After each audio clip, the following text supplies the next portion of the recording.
Indian വാഹന രംഗത്ത് ഇനി E85 വിപ്ലവത്തിൻ്റെ കാലം. രാജ്യത്തെ ഏറ്റവും വലിയ കാർ കമ്പനിയായ മാരുതി സുസുക്കി E85 ഇന്ധനത്തിൽ പ്രവർത്തിക്കുന്ന ആദ്യത്തെ കാറായ ഫ്ലെക്സ് ഫ്യൂവൽ വാഗണാർ ലോഞ്ച് ചെയ്തിരിക്കുന്നു. കേന്ദ്ര ഗതാഗത മന്ത്രി നിതിൻ ഗഡ്കരിയും പെട്രോളിയം മന്ത്രി ഹർദീപ് സിംഗ് പുരിയും അടക്കമുള്ള പ്രമുഖരാണ് ഇന്ത്യയുടെ വാഹന വിപണിയിൽ ചരിത്രമായേക്കാവുന്ന ഈ ലോഞ്ചിൻ്റെ ഭാഗമായത്. കഴിഞ്ഞ ദിവസം E85 ഇന്ധനത്തിൽ പ്രവർത്തിക്കുന്ന രാജ്യത്തെ ആദ്യ ബൈക്ക് HF ഡീലക്സ് ഇരുചക്ര വാഹന നിർമ്മാതാക്കളായ ഹീറോ ഇന്ത്യയിൽ ലോഞ്ച് ചെയ്തിരുന്നു. 77,792 രൂപയാണ് എക്സ്-ഷോറൂം വിലയായി ഹീറോ ഈ ഫ്ലെക്സ് ഫ്യൂവൽ ബൈക്കിന് ഇട്ടിരിക്കുന്നത്. എന്താണ് ഇന്ധന രംഗത്ത് അടുത്ത തരംഗമാവാൻ പോകുന്ന E85? പരിശോധിക്കാം. Welcome to profit explainer.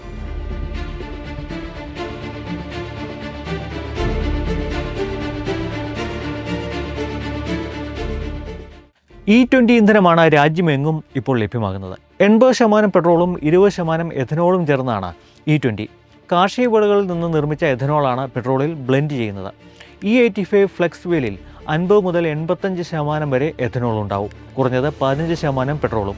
നിലവിൽ ആവശ്യകതയുടെ 89% ക്രൂഡ് ഓയിലും ഇന്ത്യ വിദേശത്ത് നിന്ന് ഇറക്കുമതി ചെയ്യുകയാണ്. ഇറാൻ സംഘർഷകാലത്ത് എണ്ണ പ്രതിസന്ധിയുടെ തീവ്രത നാം അനുഭവിച്ചുകൊണ്ടിരിക്കുകയാണ്. വിദേശ രാജ്യങ്ങളെ എണ്ണയ്ക്ക് ആശ്രയിക്കേണ്ടതിൻ്റെ ഒരു അപകടം നാം ഇപ്പോൾ മനസ്സിലാക്കിയിരിക്കുന്നു. E85 വരുന്നതോടെ ക്രൂഡ് ഓയിലിനായി പുറത്തേക്കൊഴുക്കുന്ന ശതകോടികളുടെ വിദേശ നാണ്യം നമുക്ക് ലാഭിക്കാനാവും.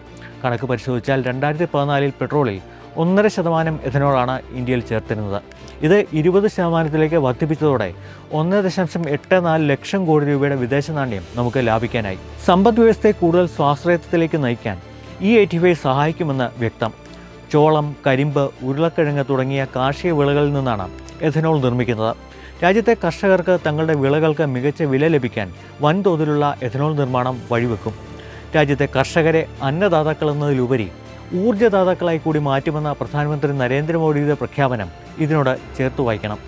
എഥനോൾ നിർമ്മാണവുമായി ബന്ധപ്പെട്ട രാജ്യത്ത് പുതിയ സംരംഭകത്വ അവസരങ്ങളും ഉയർന്നുവരും. വ്യാവസായികമായി ഒരു ഉയർച്ചയും ഇതിനോടൊപ്പം പ്രതീക്ഷിക്കാം.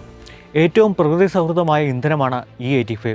പെട്രോളിൻ്റെ ജ്വലനത്തിൽ പുറത്തുവരുന്ന ഗുരുതരമായ രാസവസ്തുക്കൾ ഏകദേശം 95% കുറയും. കാലാവസ്ഥാ വ്യതിയാനത്തിനെതിരെയുള്ള ഇന്ത്യയുടെ പടച്ചട്ടയെ കൂടി അങ്ങനെ E85 മാറിയേക്കും. E20 അപേക്ഷിച്ച് വാഹനങ്ങൾക്കും ഗുണകരമാണ് E85. 105 മുതൽ 115 വരെ ഒക്ടേൻ റേറ്റിംഗ് ആണ് E85 ഉള്ളത്. എഞ്ചിന് കൂടുതൽ പവറും ദീർഘായുസ്സും ഇതിലൂടെ ലഭിക്കും. സ്വാഭാവികമായ ഒരു കൂളൻ്റായി എഥനോൾ പ്രവർത്തിക്കുന്നതും വാഹന എഞ്ചിന് ഗുണകരമാണ്. ഇനി വിലയിലേക്ക് വന്നാൽ E85 ക്രൂഡ് ഇന്ധനങ്ങളെക്കാൾ വില കുറവായിരിക്കും. E85 ഗുണങ്ങളെന്നതുപോലെ സ്വാഭാവികമായി ചില ദോഷങ്ങളുമുണ്ട്. സാന്ദ്രത കുറവായതിനാൽ മറ്റ് ഇന്ധനങ്ങളെക്കാൾ 30 മുതൽ 35% വേഗത്തിൽ E85 കത്തിത്തീരും. മൈലേജ് കുറയുമെന്ന് ചുരുക്കം. എന്നാൽ കുറഞ്ഞ വിലയിൽ ഇന്ധനം സർക്കാർ ലഭ്യമാക്കിയാൽ ഈ പ്രശ്നത്തിന് ഏറെക്കുറെ പരിഹാരമാകും. E20 എല്ലാ വാഹനങ്ങളിലും ഇപ്പോൾ കോമണായി ഉപയോഗിക്കുന്നുണ്ട്. എന്നാൽ E85 അങ്ങനെ എല്ലാ വാഹനങ്ങളിലും ഉപയോഗിക്കാനാവില്ല എന്നതാണ് തിരിച്ചടി. പ്രത്യേകമായി നിർമ്മിച്ച ഫ്ലെക്സ് ഫ്യൂവൽ വെഹിക്കിൾ അഥവാ FFV വേണ്ടിവരും. നിലവിലെ വാഹനങ്ങളിൽ കൺവേർഷൻ കിറ്റുകൾ ഘടിപ്പിച്ചും E85 ഉപയോഗിക്കാം. അതിന് അല്പം ചെലവേറും. E85 ഇന്ധന പമ്പുകളുടെ ലഭ്യതയാണ് തുടക്കത്തിലെ മറ്റൊരു പ്രശ്നം. അതിവേഗം E85 ഇന്ധനം ലഭിക്കുന്ന പമ്പുകളുടെ എണ്ണം വർദ്ധിപ്പിക്കുമെന്നാണ് കേന്ദ്ര സർക്കാർ പറയുന്നത്. 2026 അവസാനത്തോടെ ഡൽഹി, NCR, മുംബൈ, പൂനെ, നാഗ്പൂർ നഗരങ്ങളിൽ 500 പെട്രോൾ പമ്പുകളിൽ E85 ഇന്ധനം ലഭ്യമാക്കുമെന്ന് പെട്രോളിയം മന്ത്രി ഹർദീപ് സിംഗ് പുരി ഉറപ്പു പറയുന്നു. 2027 അവസാനത്തോടെ പമ്പുകളുടെ എണ്ണം 5000 ഉയർത്താനാണ് സർക്കാർ പദ്ധതി. മെച്ചപ്പെട്ട രീതിയിൽ നടപ്പാക്കിയാൽ E85 ഇന്ത്യയെ സംബന്ധിച്ച് ഒരു ഗെയിം ചേഞ്ചർ ആവുമെന്ന് ഉറപ്പ്.